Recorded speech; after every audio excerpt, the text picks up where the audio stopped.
शहर के जाने माने रईस हीराचंद और उनकी पत्नी सुजाता की चमचमाती महंगी कार बंगाल की एक पुरानी बस्ती की सुनसान गली में एक बेरौनक से पुराने मकान के बाहर आकर रुकती है। सुजाता, ये तुम मुझे किस जगह लेकर आई हो?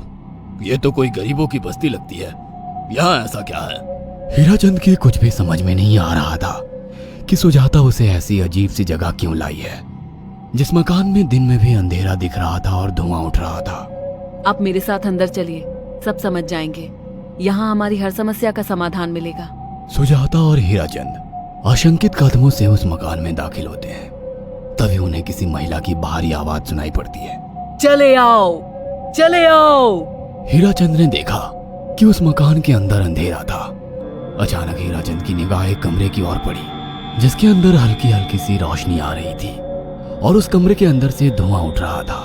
शायद उस कमरे के अंदर आग जल रही थी। है? ये किसकी आवाज है? यहाँ इतना अंधेरा क्यों है और ये धुआं कैसे उठ रहा है? मेरा तो यहाँ दम घुट रहा है। सुजाता और हीराचंद धीरे धीरे कदमों से उस कमरे के अंदर चले गए। अंदर वाले कमरे में बिखरे बाल वाली एक खूबसूरत सी बूढ़ी औरत सामने जल रही आग में एक मुर्गी की गर्दन काटकर उसका खून गिरा रही थी और मुर्गी का शरीर छटपटा रहा था। ये देखकर सुजाता को उबकाई आने लगी। हीराचंद ने सुजाता की ओर देखकर कहा, तुम ही मुझे यहाँ लेकर आई हो और खुद ही घबरा रही हो। कौन है ये भयानक सी शक्ल वाली औरत और हम यहाँ क्यों आए हैं? अचानक उस औरत ने एक झटके में मुर्गे की गर्दन धड़ से अलग कर दी। ये देखकर सुजाता के मुंह से चीख निकल गई और सेठ हीराचंद भी सहम गया। वो बहुत डरावना नजारा था। ये अघोरा ताई हैं। ये हमें अपनी काली तंत्र विद्या से संतान सुख प्रदान कर सकती हैं। इसलिए मैं आपको यहाँ लेकर आई हूँ। कैसी बात करती हो? जहाँ बड़े से बड़े डॉक्टर सफल नहीं हुए, वहाँ ये मामूली औरत क्या कर लेगी?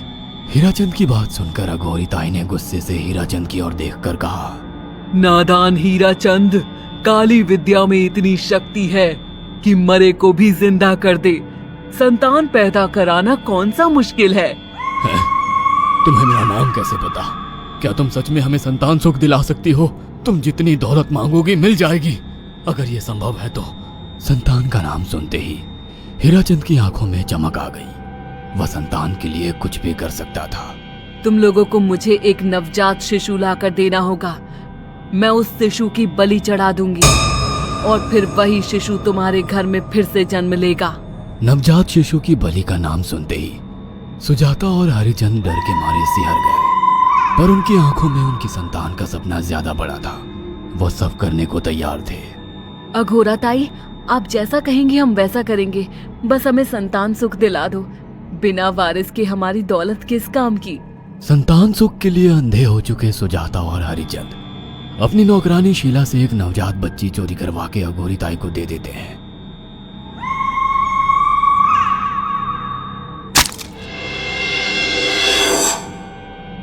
उस शिशु की बलि से सुजाता गर्भवती हो जाती है। देखा आपने अघोरा की तंत्र शक्ति? मुझे उस पर पूरा भरोसा था। चलो चलकर उन्हें धन्यवाद कहते हैं। हीराचंद और सुजाता अघोरा ताई के पास पहुंचते हैं। वो दोनों बहुत खुश थे और अघोरा पर उन्हें अंधविश्वास हो गया था। अघोरा ताई, आप महान तंत्रिका है। आपने वो चमत्कार कर दिखाया जो बड़े बड़े डॉक्टर नहीं कर सके। ये काली विद्या है बेटा। अगर तुम दोनों चाहो तो मैं इस विद्या से तुम दोनों को हमेशा के लिए जवान बना सकती हूँ। क्या सच में ऐसा संभव है? हाँ बिल्कुल, पर इसके लिए तुम्हें जवान लड़के और लड़कियों की बलि चढ़ानी होगी। तुम उन्हें यहाँ तक लाओ, बाकी मैं देख लूंगी। जवान रहने की लालच में अंधे सुजाता और हरिचंद एक अनाथ आश्रमों से हर रोज एक लड़की या लड़के को गोद लेने के बहाने अघोरी के पास बलि चढ़ाने ले जाने लगे। और एक दिन अघोरी ताई ने हीराचंद और सुजाता से इंसानी मांस खाने को कहा। पूरी तरह से इंसान से हैवान बन चुके अब वो दोनों इंसानी मांस खाने के लिए तैयार भी हो गए। ये गर्म खून और मांस खाकर तुम लोगों की उम्र भी बढ़ जाएगी। खाओ इसे। हाँ, सच में ये इंसानी मांस बड़ा स्वादिष्ट है।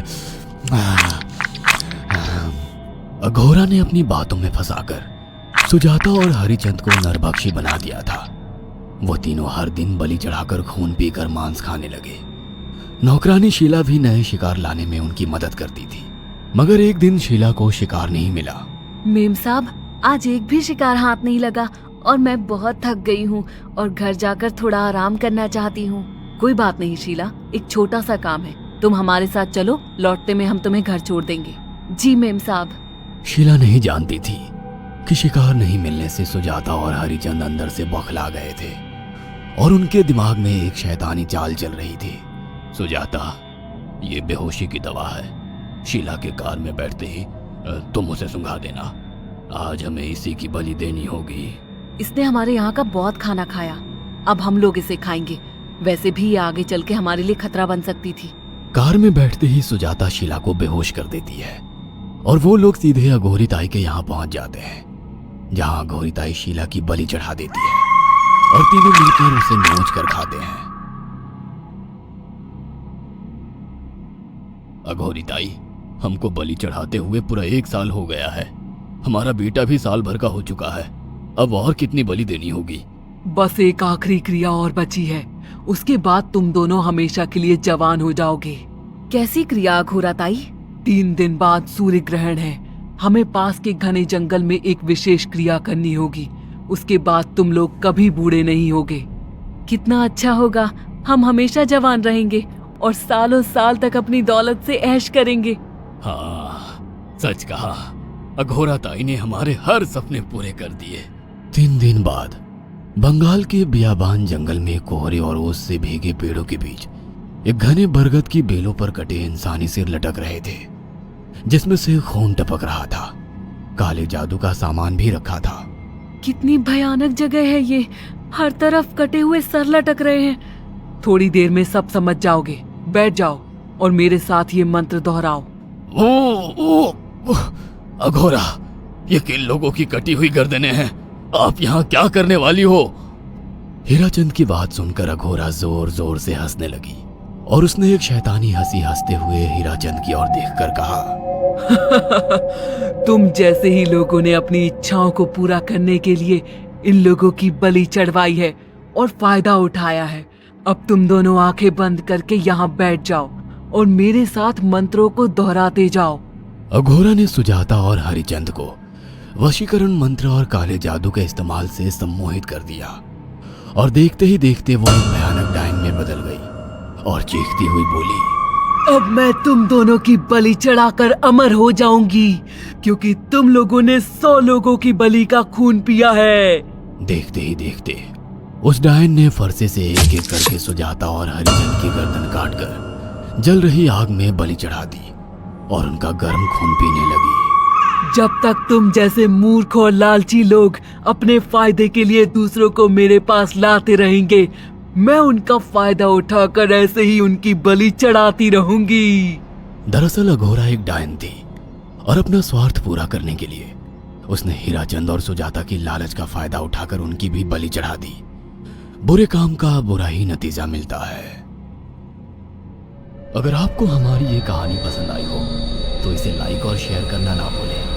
साथ ही ऐसी और नई कहानियों के अपडेट्स पाने के लिए हमारे चैनल अक्षु टीवी को जरूर सब्सक्राइब करें।